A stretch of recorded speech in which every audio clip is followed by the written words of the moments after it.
Assalamualaikum warahmatullahi wabarakatuh. Kembali lagi dengan saya Ahmad Bustan Arifin. Pada kesempatan kali ini saya akan mencoba nih untuk menginformasikan kepada Bapak Ibu peserta PPG yang saat ini mengerjakan LK2 dan mengalami kesulitan, maka Bapak Ibu bisa lihat videonya.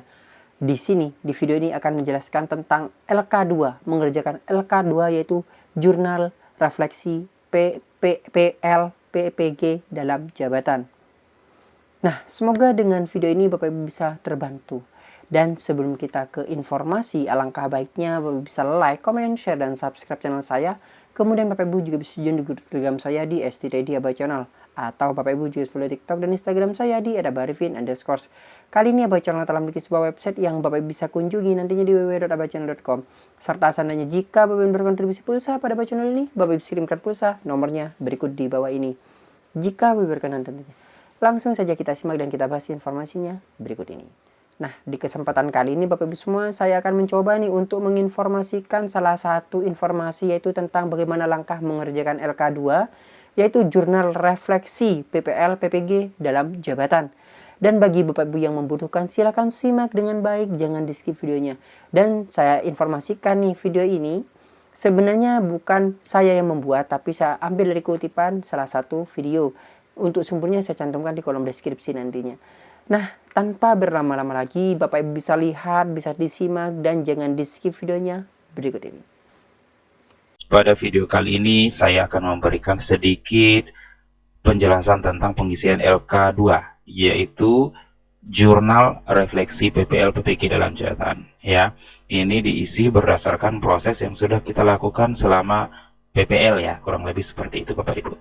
Oke, kita langsung saja. Ini kita unduh dari LMS. Di sini ada identitas kita ya, nama mapel, tempat, waktu, nama mahasiswa, nama guru pamong, nama dosen. Silakan Bapak Ibu isi sesuai dengan identitas Bapak Ibu semua. Oke, kita langsung jawab ke pertanyaan yang pertama atau poin yang pertama, yaitu tentang deskripsi kegiatan inovasi pembelajaran. Berarti apa-apa saja yang kita lakukan ya. Di sini kan topik, tujuan, inovasi yang kita lakukan, kemudian alasannya, kenapa kita memilih metode tersebut sebagai inovasi kita saat pembelajaran di kelas. Oke, di sini langsung saja saya buatnya itu per poin supaya jawabannya jelas dan terperinci. Apabila Bapak Ibu buatnya itu biasanya per paragraf atau uraian ya silakan. Tergantung kebiasaan kita menulisnya seperti apa. Oke, di sini dari topik dulu ya kita mulai. Topik pembelajaran yang saya pilih itu misalnya ini sanitasi lingkungan pembelajaran kelas 10 mapel biologi. Kemudian tujuannya adalah agar siswa mampu, di sini saya ambil dari perangkat ajar saya seperti itu. Lalu poin yang berikutnya jawabannya, inovasi pembelajaran yang saya lakukan adalah dengan menggunakan model dan metode pembelajaran yang tepat, yaitu model pembelajaran PJBL dan metode diskusi tanya jawab.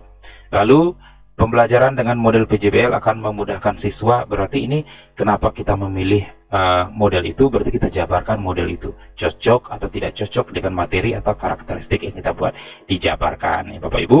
Kemudian yang terakhir, kenapa saya memilih metode dan model tersebut? Karena saya yakin sesuai dengan karakteristik materi dan kondisi lingkungan di sekolah tempat saya mengajar. Dijabarkan saja. Oke, kondisional Bapak Ibu.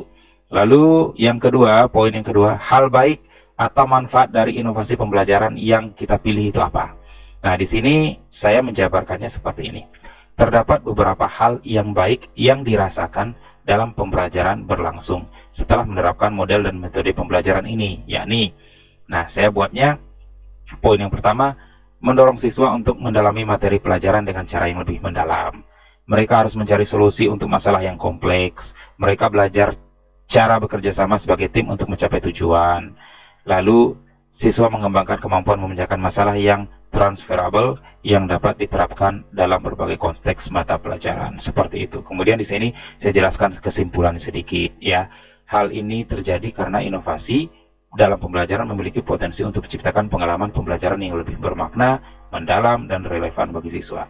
Bapak Ibu kondisikan saja ya, sesuai dengan apa yang Ibu lakukan atau pengalaman selama PPL.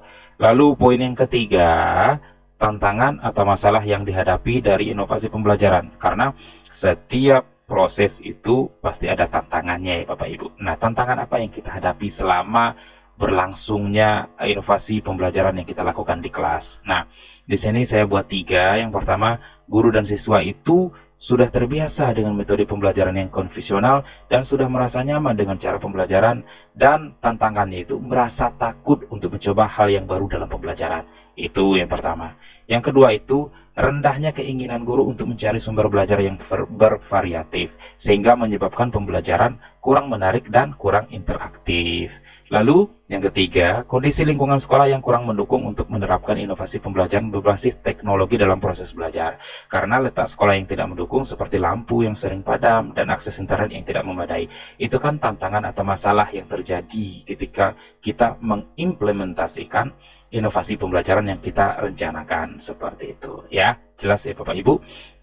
Kemudian yang keempat, solusinya apa? Nah, di sini solusi yang saya lakukan dalam memecahkan masalah tersebut ialah dengan menggunakan lingkungan sekitar. Misalnya, kan lampu sering padam, jaringan internetnya kurang, ya kita gunakan lingkungan sekolah ya, yang bisa membuat permasalahan itu terselesaikan dengan media yang lain, seperti itu ya. Kemudian saya juga membuat alat peraga. Nah, alat peraga kan kita nggak perlu ini ya. Mungkin alat peraganya seperti PowerPoint interaktif ya, untuk menampilkan konsep pembelajaran yang mudah untuk dipahami oleh siswa, seperti menyisipkan gambar dan video, seperti itu. Kan nggak perlu internet, seperti itu ya Bapak Ibu. Bapak Ibu bisa buat di rumah, kemudian di sekolah diaplikasikan, kan bisa ya. Kemudian yang terakhir itu, dengan menerapkan hal tersebut, pembelajaran dapat berjalan dengan lebih baik dari sebelumnya dan juga meningkatkan keingintahuan siswa dalam pembelajaran. Berarti sifatnya positif, seperti itu. Kemudian yang terakhir, RTL ya, sama dengan yang LK1-nya, rencana tindak lanjutnya apa?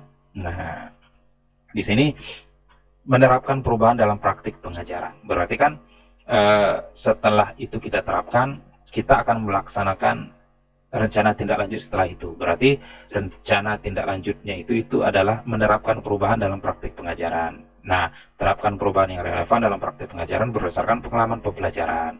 Kemudian rencana tindak lanjut berikutnya itu kita terus belajar dan mengembangkan diri kita dengan cara selalu terbuka untuk pembelajaran yang baru dan pengembangan diri dengan mengikuti pelatihan atau program pengembangan lainnya yang relevan dengan bidang kita masing-masing.